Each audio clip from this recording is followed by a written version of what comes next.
My name is Lynsey Addario, and I am a photojournalist, and I cover conflict and humanitarian crises around the world.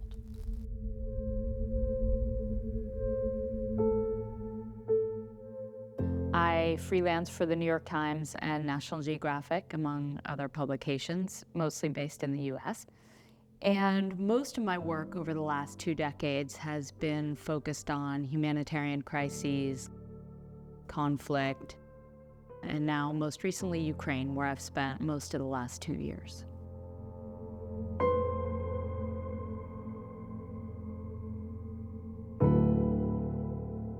I studied international relations and Italian at university, and while I was there, I started becoming aware of pictures in the newspaper.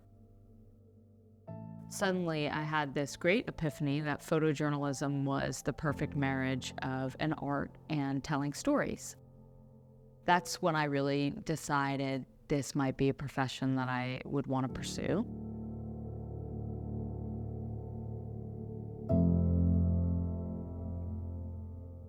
And then in 2000, I moved to India.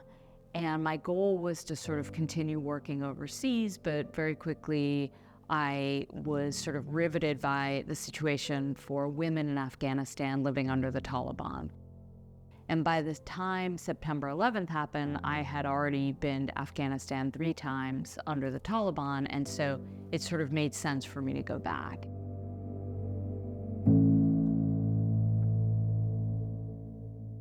For the last sort of 2 years, I've made 7 trips in and out of Ukraine, working mostly on the front line, but focused really on civilian issues. So how the war is affecting civilians and women and children, the elderly, the vulnerable.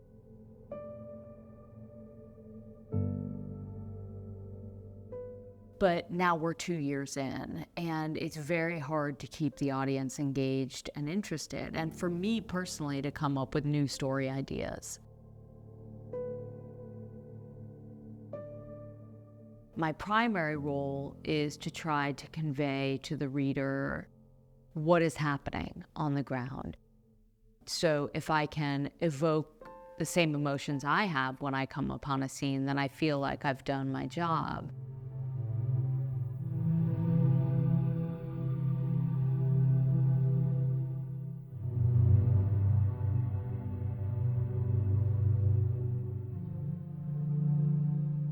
That question of which image has made the most impact, or have I ever taken a photo that has changed the world? It's a tough question because often I don't see the impact of my photos. One which I shot in Ukraine in the very early days of the war near the Irpin Bridge in the suburbs of Kiev. There were a series of incoming mortar strikes, getting closer and closer to a known civilian evacuation route that we were actually covering, and the final one killed a family next to us. That image was very early on in the war in Ukraine, and it was actually at a time when Putin was saying he didn't intentionally target civilians. And because I was in the actual attack, I actually watched the bracketing of those mortar rounds onto a civilian evacuation route. So I knew that it was intentional. It was certainly not one errant mortar. And when they called us over, I assumed that whoever they had called a medic for would be a soldier. And so when we came upon the bodies of 4 civilians, it dawned on me that I was looking at not only civilians, but children. It was really devastating.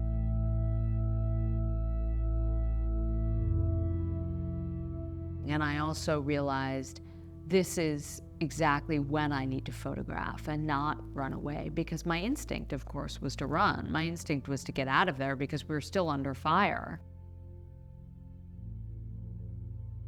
The New York Times made a very brave decision to put that on the front page, and it garnered a lot of international response and attention, was used by the U.S. ambassador to the United Nations to talk about civilian casualties. Yeah, I'd say that that image had a lot of impact in terms of the impact on civilians of war.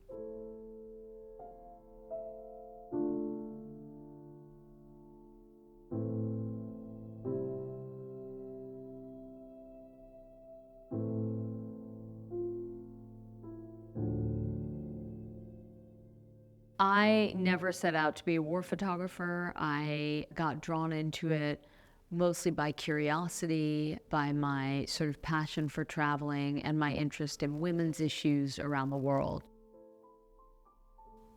It's a question like, how much does my gender play into my interest in women's stories and also my access?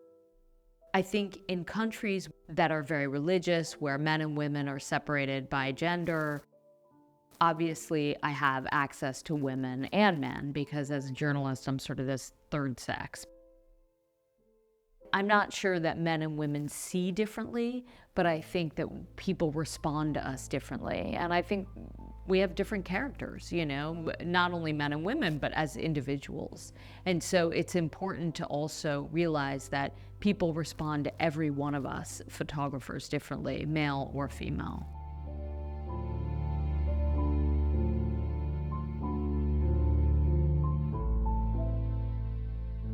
I think the sort of overarching theme of my work is justice and, is sort of giving a voice to people who are often marginalized or are victims of conflict.